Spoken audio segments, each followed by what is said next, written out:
I'm so excited that you're here on this journey with me of ETA 56 days, and we are on 46 days to go.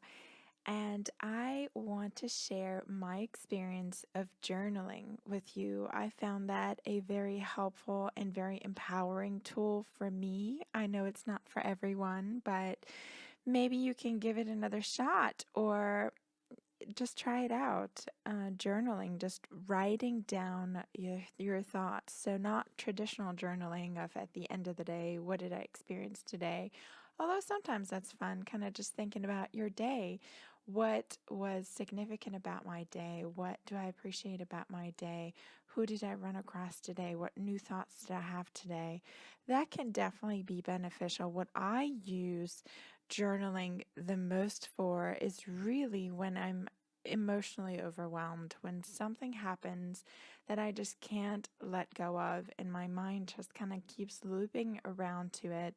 When there's something that I'm really emotionally upset about, angry about, sad about, depressed about, when I really need to talk to someone like a friend or a boyfriend, ex-boyfriend, and I know that they're not in a place to listen or to hear me, or that I'm not really ready to even share it. And yet, in your head, you catch yourself talking to this person.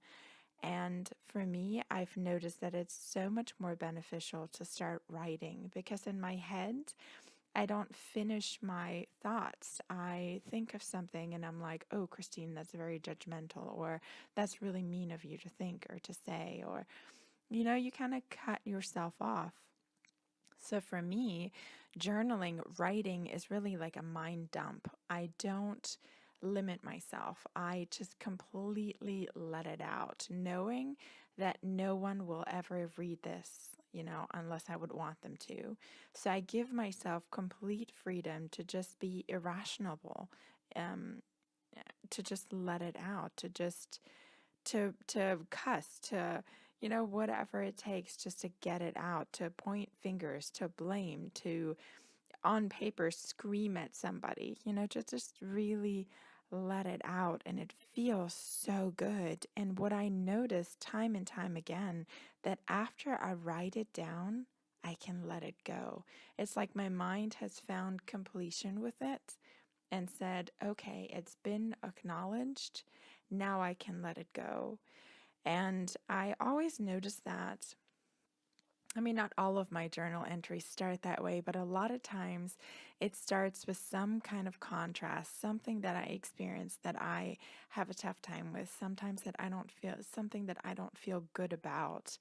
And so it kind of goes through that first phase of, either being angry or bitchy or sad or upset or something. And then it kind of goes a lot of times into reminding myself what I do know about life, about spirituality, about source, about my guidance, about angels, about my higher self.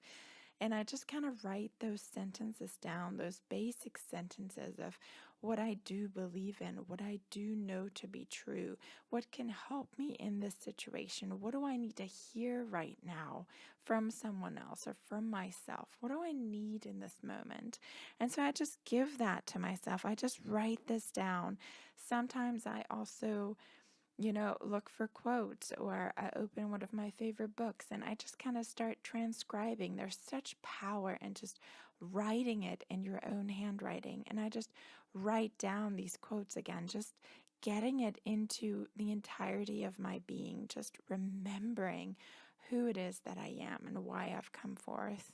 And so just writing down these quotes oftentimes just opens, I mean, really what it does, it gets you into a different vibration. It aligns you with a different vibration. And then from that vibration, you have access to a whole new range of thoughts, which is beautiful. And I mean, you can also work through different tools. Any of the tools that we've gone through since we started ETA 56 days, a lot of them you really have to write something down, or it's more beneficial if you write it down. So often I use my journal for that, to just go through this process, write down the emotional scale, kind of get myself from one tier to the next. And sometimes I also get into, actually asking for guidance, actually writing that sentence down, actually saying, today I want to call on Bajar, or today I want to talk to the ninth dimension Palladians, or today I want to talk to Abraham Hicks, today I want to talk to my guide, today I want to talk to my higher being. And I just really directly ask that question, inner being, help me see the value of this, or what should I make out of that, or just, please help me with this, something, just asking a question, or asking for help, or asking for surrender, or asking for whatever it is that you feel like you need in that moment. And it is actually quite amazing, because I don't think I've never not gotten an answer. Every time I ask, there's something that comes to mind, or my hand just seems to start writing something. And it's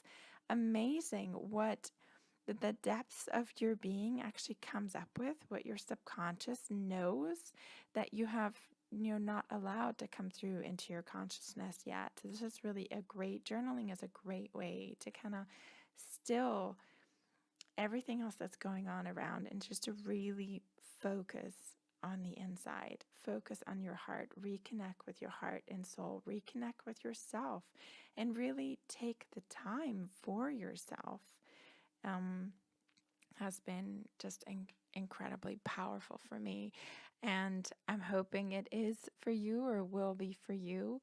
And I figured what I can do with the rest of this recording is just to share 2 of my journal entries, just to kind of, what I feel that I learn a lot through is just reading stories of individuals who have walked this path. And these 2 journal entries are from relatively early on in my, spiritual quest of my self-empowerment quest of figuring out who I am, of living life and kind of dealing with what comes up in my life. And like I said, I learned so much through the examples of others, and others just stepping forward and saying, this is what I lived through, and this is how I dealt with it. And not even me like necessarily laying out, this is what I did, these are the steps that I take, but just for you to, kind of get a glimpse inside my heart and my soul and my beingness and what I lived through.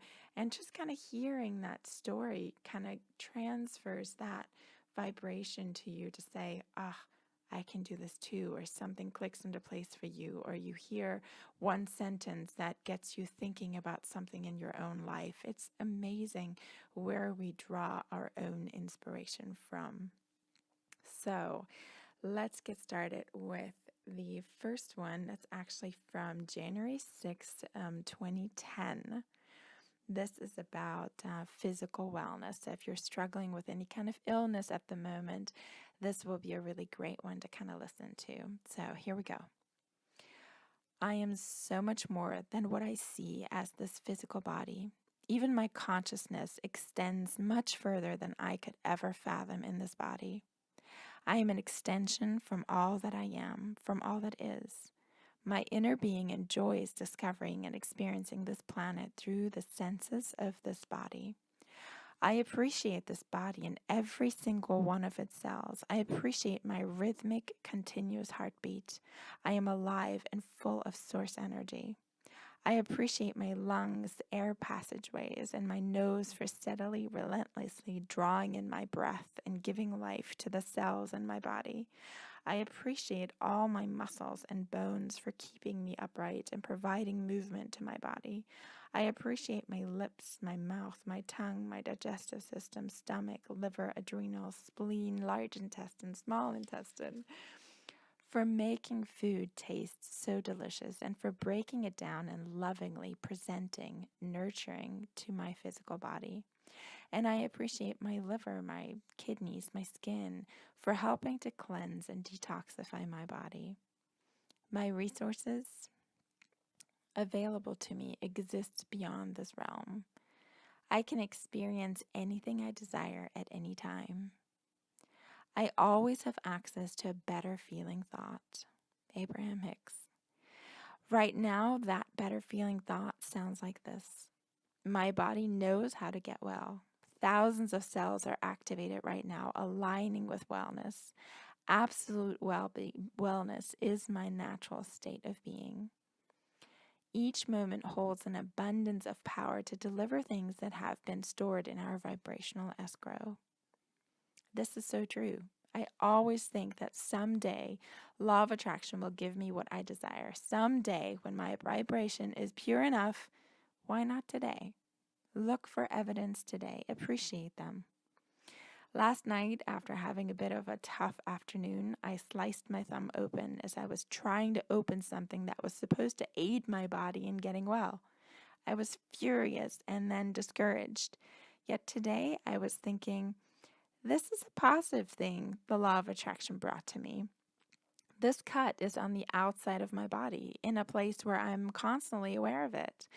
And yet I'm at complete ease about it. I know my body will heal this cut. I've watched it doing just that many, many times. My body has sent me a sign, a map, a way I can witness the healing that occurs every single moment in our bodies. My body knows how to heal itself, and it just sent me a message saying, don't worry, relax. We've got everything under control. We know how to fix this. We do it every day. We are always aligned with the stream of well-being. Abundance abounds. Your life is charmed. You cannot plan where magic will go or what it will do next. A bird would never try to fly better than all the other birds, especially without using its wings. Jane Roberts. Don't live in your body, live through it. Your body is like your own little part of the universe. No one can take it from you. Treat it well. Jane Roberts. Embrace what is. Embrace where you are with your action journey right now, in this moment. Accept that you cannot snap your fingers and magically make your body feel well. Know and find freedom in directing your thoughts to wellness. In every moment, you have the choice what to focus upon and what to think and vibrate. Use the power of your mind. Alrighty, that was one of the journal entries. Let's skip to another one. This one is about love. I write about love a lot. I did change his name in this just to make sure that he wouldn't feel called out or anything. So, Tuesday, April 19th, 2016. I'm feeling weird, torn, emotional, up one moment, down the next, struggling, fighting. Nothing is worse than the feeling of powerlessness and defeat. And it's so senseless to mourn over this guy, the guy who left me, the guy who doesn't want me, the guy who has never walked on the beach with me, went on a hike, went to a movie, laid in the hammock, cooked a meal together, had beautiful conversations while still entangled in bed in the morning. Well, we did have a few of those moments in the beginning of our relationship. Angels, guides, my higher self, what is it that I'm reaching for in a relationship, and is it possible? Why has it eluded me for so long? Yes, I understand I've been prepping my vibration for it, drawing relationships to me to highlight out of sync vibes for the connection I'm truly seeking. Why do I keep creating drama in my life? And yet the last 2 years haven't all been bad, particularly this last relationship with Tim. What a beautiful connection, nurturing. Why is it so difficult to let go? Yet I know that nothing can be accomplished or enjoyed while being in the vibration of sadness, loss, depression, desperation. He's not going to come back, no matter how much I miss him. He made the decision that fits best with him at this moment. And since nothing can be asserted into my life, he wasn't a vibrational match.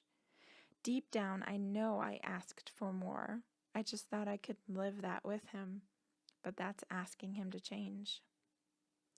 Desires and dreams. I want my life to be so much bigger and more significant, more harmonious, more downstream. I want to know beyond the shadow of a doubt that I am the deliberate creator of my own life experience, and that I can be and do and have whatever I choose, whatever I choose. I know that I will meet the right guy, the perfect guy for me, someone who is intrigued by who I am, who loves every piece of me, every mood of mine, every heartfelt thought I share. Someone who is creative and expressive, lighthearted. He loves to laugh. He loves lazy mornings in bed with me. Breakfast on the sunlit balcony. He loves, loves, loves to cuddle and snuggle. He finds me sexy as hell, yet takes his time making passionate love to me. I can come to him with anything and always feel safe, heard, understood, supported, loved. We have a bond that cannot be broken because it has lasted over lifetimes. I have lived enough of what I don't want. I know exactly what it is I do want. All there's left for me to do is listen, quiet my mind, and listen. I am never alone. Guidance is ever present. And I am so thankful of my sister, my dad, my friend, my mom, Apollo, who is the most incredible cat ever, always soothing, always up for whatever I drag him through. Truly, truly amazing. It's time, Christine. It's time to allow yourself to become everything you already are. Allow your well-being, allow your health, allow your inspiration and passion, allow your clarity, allow the never-ending stream of abundance and joy. Allow yourself to feel good. Allow yourself to be helped, supported, guided, celebrated. Allow yourself to pick the easy, more fulfilling way. Allow yourself to pick the man who wants nothing more than to love you unconditionally forever and can't imagine anything more fulfilling than having a family with you. Allow yourself to breathe big, big breaths and dream big, big dreams. You have everything it takes right within you. Allow yourself to be uniquely you, beautiful being of love and light. Allow yourself to be seen by those who get you. Allow yourself to lazily float down the stream, knowing that life is meant to be enjoyed, lived, appreciated. Allow yourself the powerful feeling of being aligned in every moment, to feel source flowing through you every moment. Allow yourself to come into the fullness of who you truly are. Allow yourself to laugh. Allow yourself to experience all those moments that melt your heart. Allow yourself to be extraordinary without anyone else needing to see it. Allow yourself in any moment to choose love, because that is who you are. Thank you so much for listening and for being here with me. I'll catch you tomorrow on ETA 56 Days.